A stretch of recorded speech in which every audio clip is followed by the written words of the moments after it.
the Crane Room for your lunch and dinner rendezvous. You'll enjoy their pleasant atmosphere. The Crane Room takes pride in their wide variety menu. Appetizers, sandwiches, soups, salads, entrees, pasta, and the best burgers in town. Newcastle's best selection of domestic, import, and craft beers from around the world, and the Crane Room features a 35-tap draft system. Ask about their daily specials that will please you every time. The Crane Room is located at 3009 Wilmington Road in Neshannock Township. Call 724-656-1553.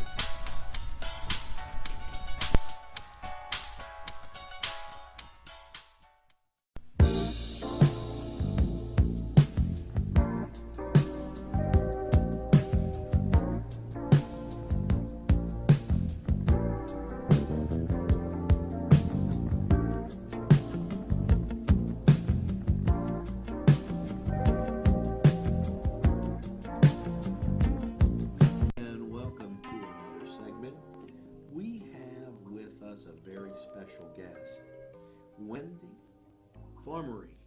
I got it right. You did. And she is from the Silk Road Market. Now, you've heard us say on Newswatch about the Silk Road Market. And I was just telling her all the things we told her about her. You know, so Wendy, welcome. Thank you very much. And it's a pleasure to be here. Thank you. Can you tell us a little bit about yourself and about the Silk Road Market? As far as history about myself? Just where you're from. Okay. I'm actually born and raised in New Wilmington, PA. Grew up, and like most young children, couldn't wait to get out of there, so I did. And then I couldn't wait to get back, so I did. But I have a long history of purchasing, importing, things like that. So I ended up in a job at one point that things were, I'm going to say, less than ethical, dealing with people overseas, and it just left an incredibly unsettling feeling. So I became aware of fair trade, started learning more about fair trade and the difference that it can make and the huge impact globally that it can make. And literally in a period of 6 months, I made a decision. I walked away from my career, I mortgaged my house, and I opened the store. And I've been at it for 9 years now. There you go. There you go. That is fantastic. Yeah, there you go. Now, what are some of the items, before we get into about your trip, and I want to talk about this, what are some of the items that somebody would find at Silk Road Market? Me being a Christmas kind of guy, I knew about the international Christmas ornaments. There's a ton of ornaments. The thing most common, I think, in fair trade is the coffee and the chocolate. That's where most people have heard of it. Most people have seen it. So I have a ton of coffee and quite a bit of chocolate because I like to sample it. But then it does get into jewelry and purses, mugs, scarves, Christmas ornaments, nativities. That's one of my big, I always try, my nativities come out beginning of November every year, and I try to have at least 50. So it'll be different materials, different countries, all of them fair trade, but it'll be basically walking through the world in nativities. Just like, what are some of the countries that you have? It's going to primarily be developing nations. Okay. So there's a ton from Africa, Southern Asia, and I'm growing a lot in Latin America, South America, those regions. Oh, that's great. And the Middle East, of course. Now, you went on this trip, and it says Amy Subkowiak is a very good friend of mine. Okay. I met her years ago when I started Fair Trade, and she has her own business in Pittsburgh.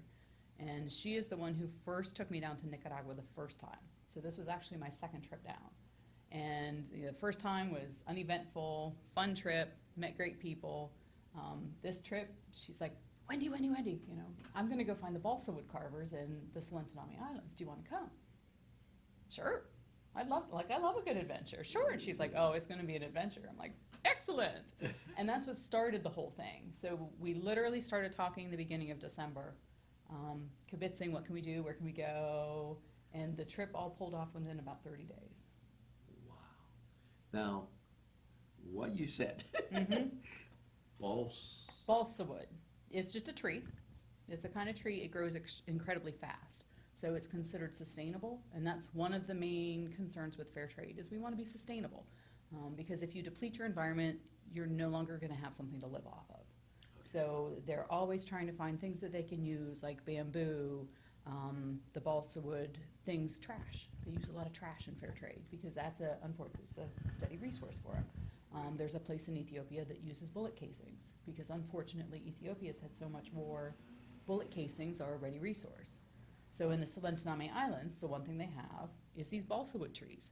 And they grow, I'm going to say the diameter was about 18 inches in 2 years. Wow. Very quick to grow. And they manage them very smartly. So they'll cut down trees, obviously, to do the carvings, but they're constantly planting new trees so that within 2 years, these new trees are growing. So it's this constant cutting, carving, growing, so they're never without balsa wood to carve. Okay, now, this trip, and I have it written here, but kind of give us a summary of how you get from New Wilmington to the trip you did, Mm-hmm. and then back again. Because it says there was a 6-hour. Yeah, that boat ride was something else. That was the adventure we weren't planning. And that usually happens. And that's the fun thing. I'm one of those people, and my mom will tell you, that little voice in your head that says, ooh, yeah, that's not a good idea. I don't have that. Okay. Like, I just jump in, I go, and the way I see it, if something happens, I've got a good story to tell, hopefully on the other side. So to get from here to Nicaragua, it's actually only about 6 hours. Like, it doesn't take long. You fly Pittsburgh to Miami, Miami to Managua, which is in Nicaragua. So we had approximately a 6-hour drive from Managua down to this place called San Juan. And we had to leave San Juan by boat to get to the Solentiname Islands because there's no roads. Okay. So everything is by boat. Now they now have a speedboat, which was excellent because that was 45 minutes. 2 years ago, all they had was a slow boat, and it was a 2-hour tour. It took 2 hours. So we were thrilled when we found out they now have speedboats, but there's one boat onto the island every day and one boat off. And the reason that happens is Lake Nicaragua is famous for drug trafficking.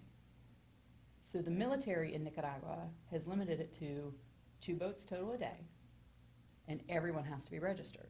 So you can't just hop on a boat and go somewhere. You have to register with the military, say where you're going, how long you're going to be there, when you're going to come back. So we take this 45-minute boat over, have a fantastic time. We're there, well, kind of. We're there for 3 days. And on the way back, the way it works, you don't register. There's no sign up for this boat. You just go stand on the dock.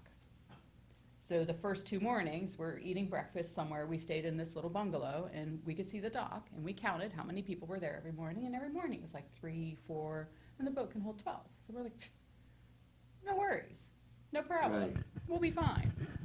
We went over the morning we were leaving, and we were number, what was it, 9, 10, 11, and 12, and the boat came, and it only held 9. Wow. So typically speaking, standard day, we would have had to have just waited till the next day because we wouldn't have fit on that one boat. So it just turned into this long ordeal. We actually were at the dock for about an hour and a half trying to get it figured out because they had to get special permission from the military for somebody else to take us across, and even for our guy to go across and come back. Wow. So, we're waiting while all this is happening. It's insane. It's really insane. And I understand why it happens. There's a reason behind everything. But we ended up, our first driver left. They had permission for him. What we found out later is they had permission for him to come back and get us. Okay. This other gentleman goes and talks to the military, and he says, let me take him. It's an hour and a half for this guy to come back because it's 45 minutes each way. Let me just go ahead and take him, or at least this is what we thought. And the military said, fine.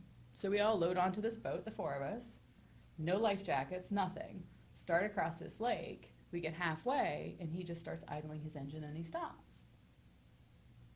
We're like, what's going on?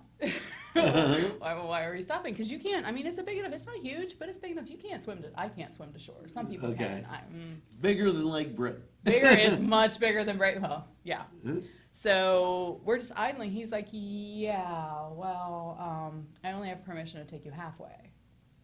We're waiting for the guy to come back and the first driver to come back and get you.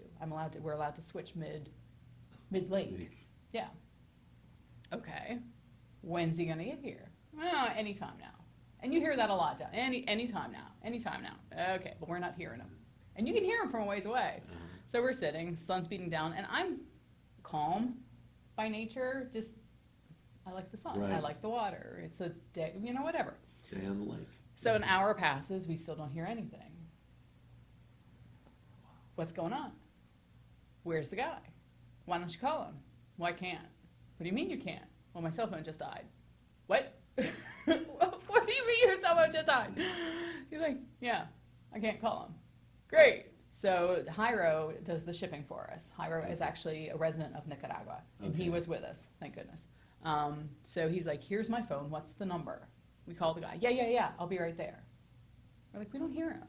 We still don't hear him. You should hear, it's a speedboat. You should hear him. So anytime now. We sit another hour. All of a sudden the guy stops the boat. Why'd you just cut the engine? Oh, I ran out of gas. Oh, my word! In the middle of the lake. In the middle of the lake, no cell phone, no gas. We don't hear anything. Like, there's no one coming for us. So, long story, much longer, it was 6 hours. It was 6 hours from, he actually picked us up, it was about 5 hours until he picked us up. We see this storm brewing, and this was part of the, like, a couple of my friends were a little nervous because you could see the storm clouds in the distance. Coming right at you. They were. There were two clouds, and they merged, and then they started heading straight for us. So that is not optimal to be on the lake in the midst of a storm with no life jackets. But eventually the guy came, and he picked us up, and we transferred, again, mid-lake from one boat to another. And he starts taking off, and the only way to get from where we were to the dock was through the storm. So 2 of us are in the front, 2 are in the back.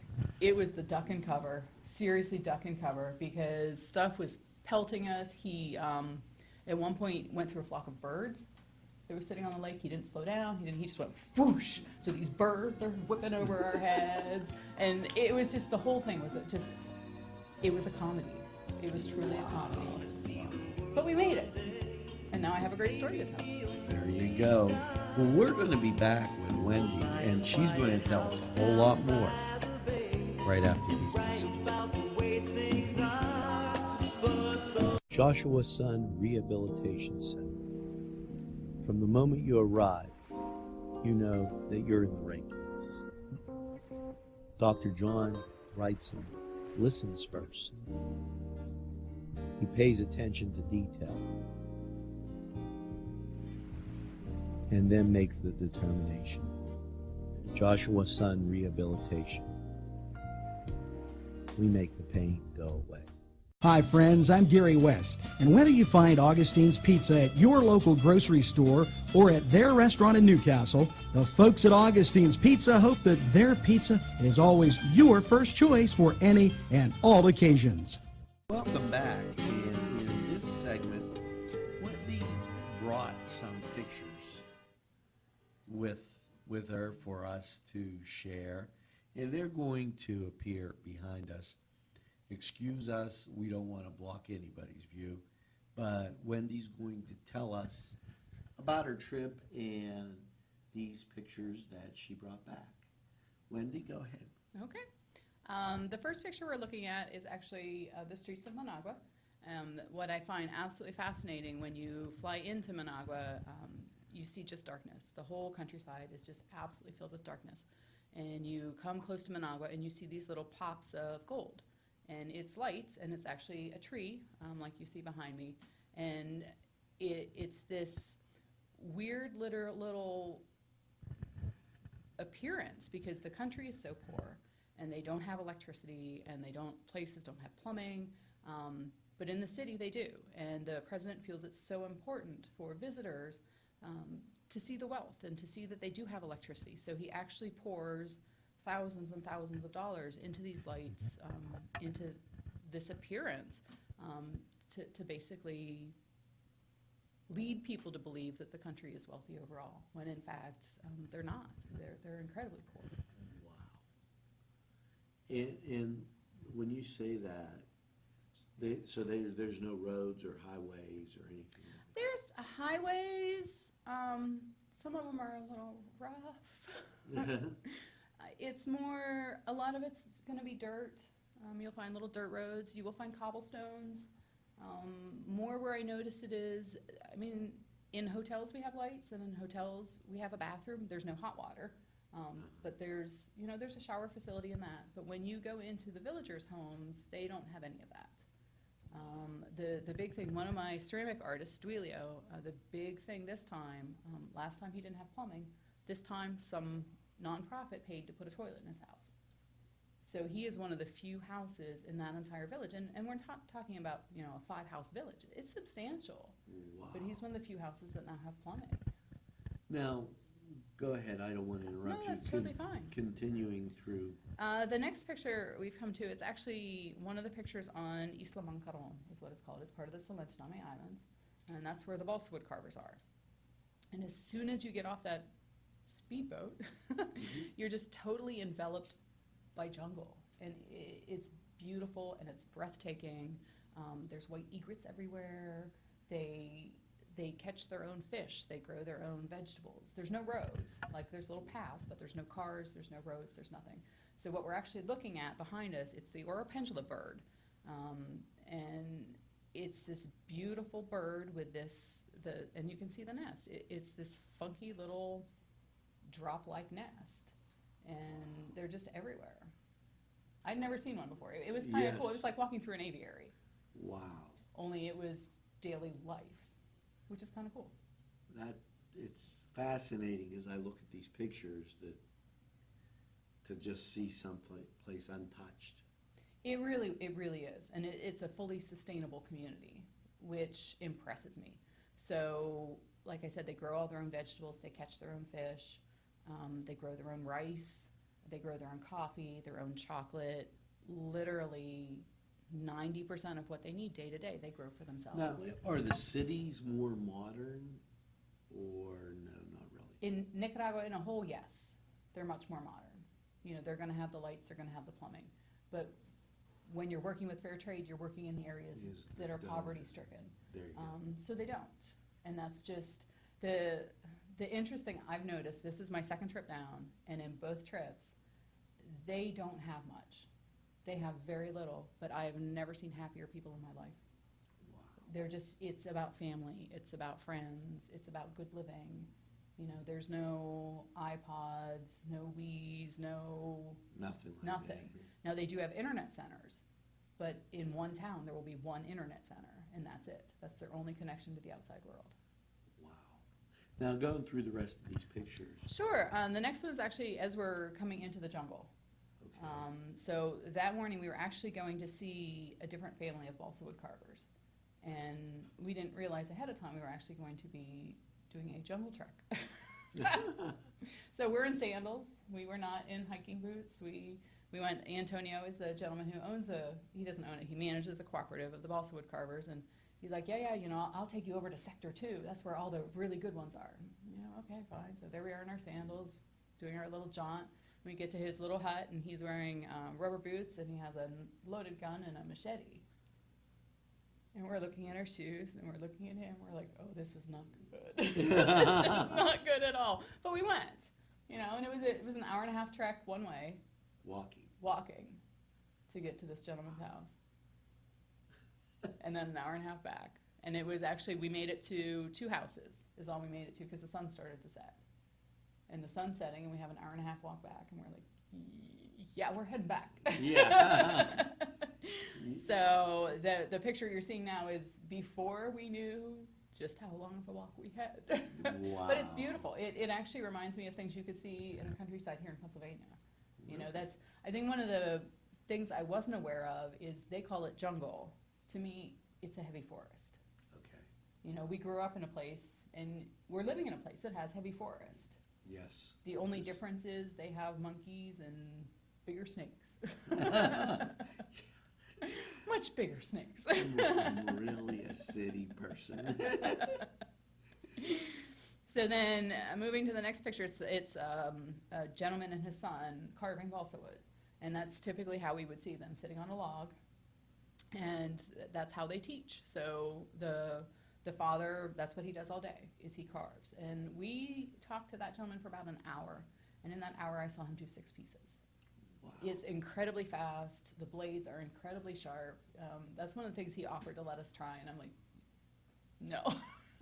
Because I am not good with knives.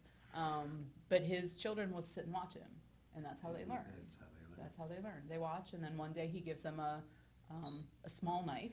Like, he starts with a pretty big blade, but he'll start them off with a small knife and a small piece of balsa, and they just start playing. And they just start carving it. Mm-hmm. Fascinating. It really is. The next picture we're coming to is a perfect example of their sustainable living. You know, they grow their own chocolate, and what you're seeing is the cacao. So the cacao fruit, they'll actually take the fruit, crack it open, and then dry what's inside and pulverize it, and that's what makes cocoa. Cacao, yeah, yeah. So, you know, I'm a chocolate fiend. I have never met a piece of chocolate I don't love. So when I heard that and he had one open, he's like, "Do you want to try it?" And I'm like, "Oh, yeah, I want to try it." Yeah, it's not good.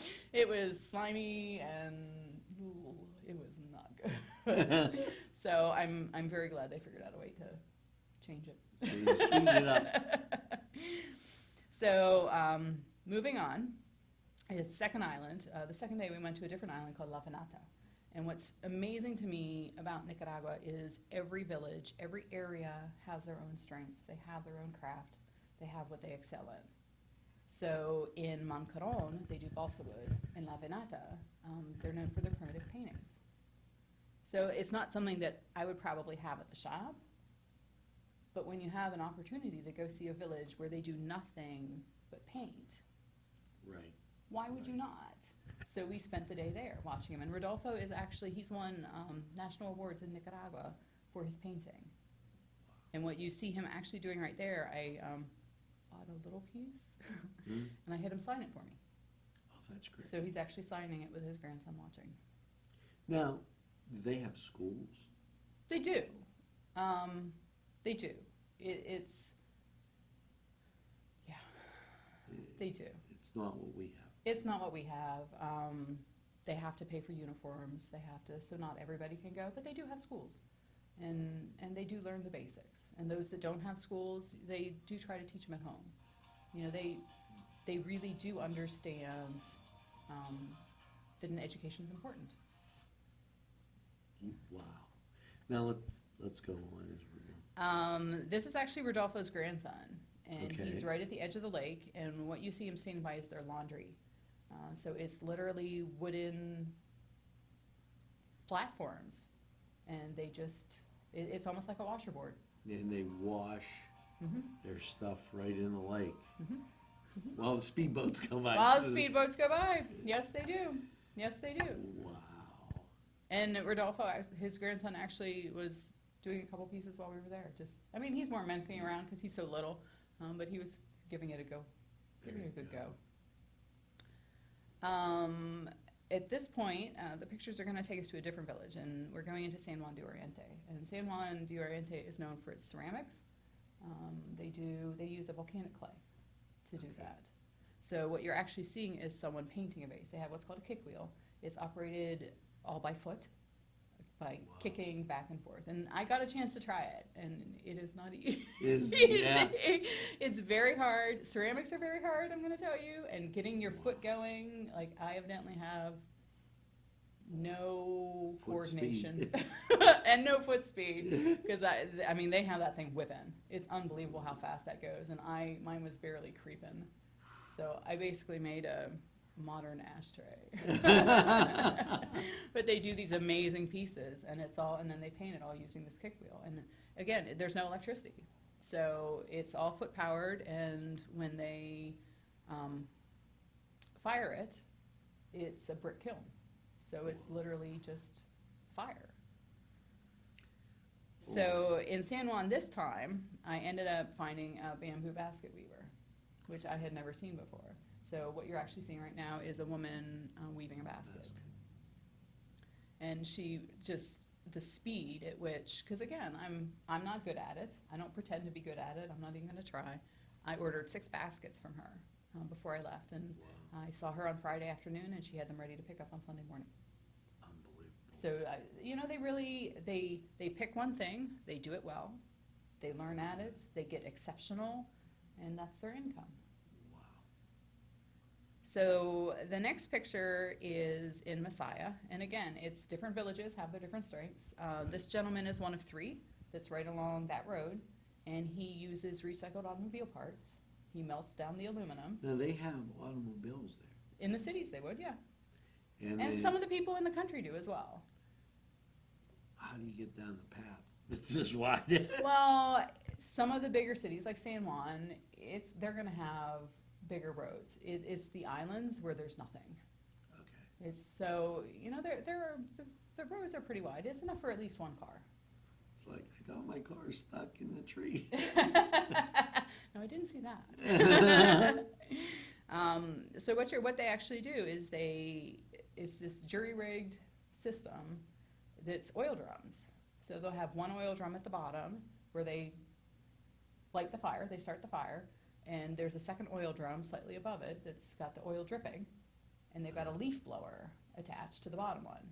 So they'll start the oil, they throw in the match, and then they start the leaf blower. And the leaf blower will actually blow that fire in, is that centrifugal motion? Yeah. So it's actually spinning. So as you're standing there looking at this oil drum set on its side, you see fire spinning. And then they get all this aluminum garbage and shove it in this drum and just leave it there until it melts. That's, wow. So then what you're actually seeing right now is they've poured that into a bucket, the melted aluminum, Right. and they sand cast it. So they've got their molds prepared already, and they're pouring it into the molds to make, they make crosses, angels, dishes. It's just unbelievable what they can do. Just anything. Just anything. Mm-hmm. Ne- So then the next picture was we had a fun day. Nicaragua has a lot of volcanoes. I saw that. You're like, please tell me no. So we took a volcano tour. So the mist that you're seeing in front of this, the sunset, is actually sulfur gas. It's an active volcano. Like it rumbles, it gurgles, it has a grouchy stomach is about it. Like there's some earthquakes and it grumbles a little bit and it smokes, but it hasn't spewed lava recently that I know of. So we took a tour. My adventure is switching pizza shops. It was kind of cool. I have to say it was kind of cool. And the interesting thing, the cross you see at the top is partially because the history of the specific volcano. In ancient times, it's where they used to perform human sacrifices. So they actually took us down to the area that they would push over the lucky person. And it was years after that as the missionaries came in, they found it to be a very good spot to plant a cross, which I think we can imagine why. So it's beautiful. It's actually, I never thought a volcano would be absolutely beautiful, but it was absolutely beautiful. Burned my eyes, but it was absolutely beautiful. You know, and some, because being one of those sacrifices could really burn you up. I It guess. could really burn you up. Oh, that's a scorcher. I do that with Gary all the time. So the last picture I have, and I just wanted to end with this because this picture summarizes why it is I do what I do. This is actually the slums in Tipitapa. This is where they live. There's hundreds of homes. It's just row after row after row. They're made out of, the interesting thing is we've started noticing how as they become more economically stable, each family will change the material that their house is made of. So what you're seeing here is basically the first step, where it's tin. And then what you'll see happening is some cement block will come in next. And then, you know, it builds up from there. Starts going further, a little further. It does. And it's fascinating to watch. They'll do it in snippets. So it's not that they have to have enough money to rebuild their entire house. They'll just do one row, 3 blocks. They can afford 3 blocks, so they'll do 3 blocks. And then when they can afford 3 more, they'll do 3 more. And it's just this Continual process. It is. And eventually, a lot of them, not a lot, some of them do get from that tin shack into a house that's a little more substantial. Wow. Well, now those were some of the pictures from Wendy's trip, and we're going to be right back to talk about some of the good she's seen on this great trip. So stay tuned. The Cedars is a great restaurant with outstanding Mediterranean food. The Cedars takeout menu is second to none, featuring pizza, stromboli, hoagies, their famous lamb on the rod, and so much more. So when you're hungry and you want that Newcastle taste, make it Cedars, now with 2 locations in Newcastle, 827 Addis Street on the east side and 1101 Highland Avenue. Call Cedars East, 724-658-9260, or Cedars North, 724-652-7657. Butts Flowers and Gifts offers top quality flower arrangements and gifts for any occasion. The pros at Butts Flowers and Gifts provide exceptional customer service, and each bouquet is hand arranged. Stop in and check out their wide selection of gift baskets and plants. They provide flower delivery service locally to Newcastle, Bessemer, Edinburgh, New Wilmington, West Pittsburgh, and across the nation. It's Butts Flowers at 120 East Washington Street in downtown Newcastle. Call 724-652-7727 or toll free 1-800-443-7726. Welcome back, and in this segment, we're going to talk about fair trade and free trade and the difference. Okay. So, what's fair trade? Fair trade is about helping people living in poverty. Primarily, it's based in developing nations. You will see some it isn't, but primarily it is based in developing nations. It's based in areas that are living in poverty. And what fair trade does, it believes you should trade fairly. So someone is paid, everyone's paid fair wages. They have safe working conditions. Some of the money is going into developing communities. So they're building hospitals, they're building schools, they're drinking water systems. It's about giving them dignity, giving them respect, because everyone deserves that. Right. And there's a lot of programs out there in Southeast Asia in particular where they're rehabilitating women who've been rescued from trafficking. Whatever form, it could be sex trafficking. I've seen trafficking in circuses, there's trafficking in brick factories. Like, it's just unbelievable the way people are trafficked. But when women or young men are rescued, they really need rehabilitated. So they'll focus on that. It's more just a matter of trying to help people help themselves. Wow. Now, what's free trade? Free trade is typically agreements between our government and some other government that when we import their products, we don't have to pay duties. So a prime example, I used to be in the glass industry, and anytime we would import glassware, we would pay, it was like 21% duty to our government because we imported this glassware. Now, if I were to import that same glassware from a country where we have a free trade agreement, as long as that glassware was covered under the agreement, I would pay no duty. So it's traded for free. Okay. So what are some of the countries that you do fair trade with? I'm going to go directly. Because I do buy, I'm slowly morphing my store. I've been in business 9 years. Okay. And when I first started, I bought through like 10,000 Villages, Global Crafts, like the big, what we consider the biggies. You know, they in turn then work with all these cooperatives. And slowly, as I've been building my own confidence, and you know, I start with one and then Right. build to two, I'm now working direct with a lot of cooperatives. And the good majority at this point, I do source direct. So I'm actually working with the artisans. I place an order, they make everything to my order, and then ship it to me. So, like store-wide, I probably have 50 countries represented. But as far as buying directly, Haiti, Thailand, Palestine, Germany, Nicaragua, Chile, Kyrgyzstan, Mexico, and that might be it. Yeah, they're not developing. Wow. They make radiometers, which are just super cool. Wow. And you can't find them in the U.S. So that's just my own little foible, that I absolutely love them. I found, it took me 2 years actually to find that cooperative, the glass blowers cooperative that makes them. Wow.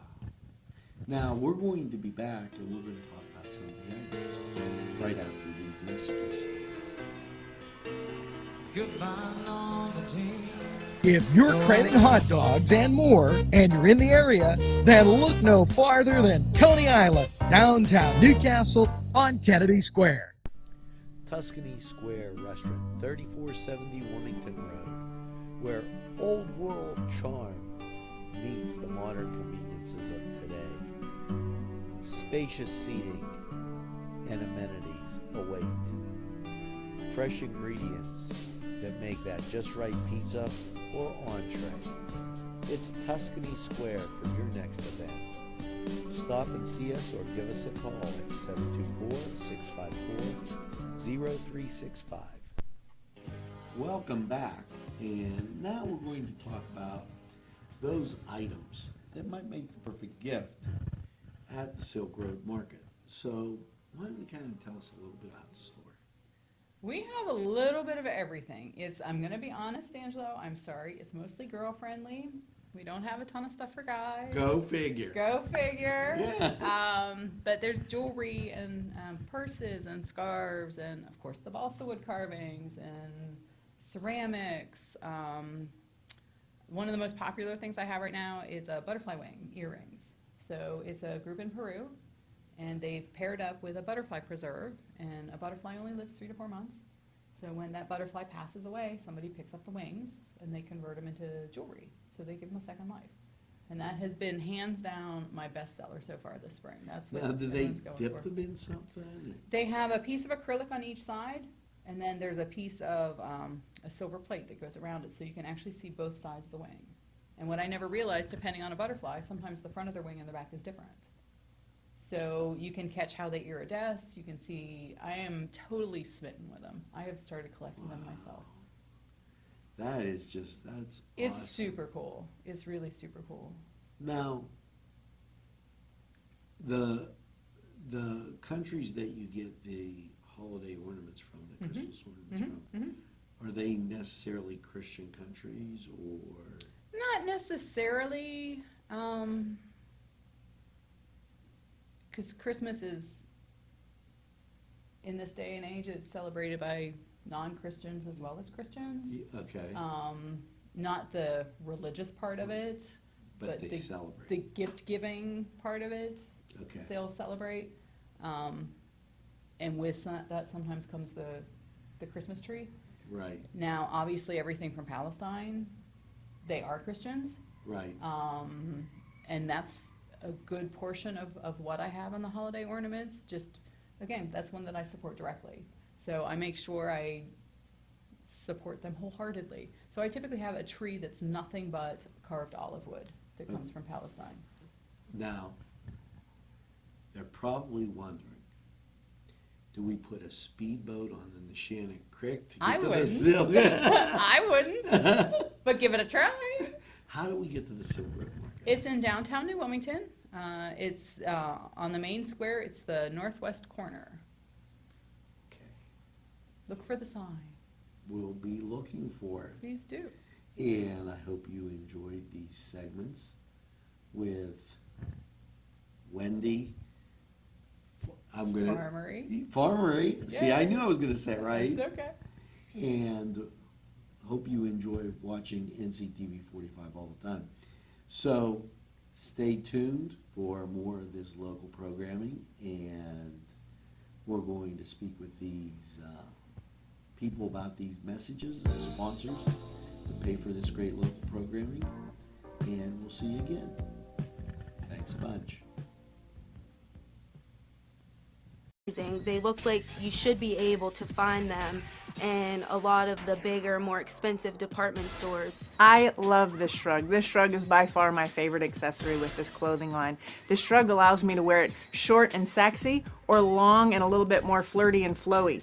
So the transformation just happens just very uniquely by flipping the garment upside down. So if I remove my arms, flip the garment upside down, losing that scarf and collared effect, but again, taking that scarf and transforming it to the lower half, making it long and sleek. Super simple.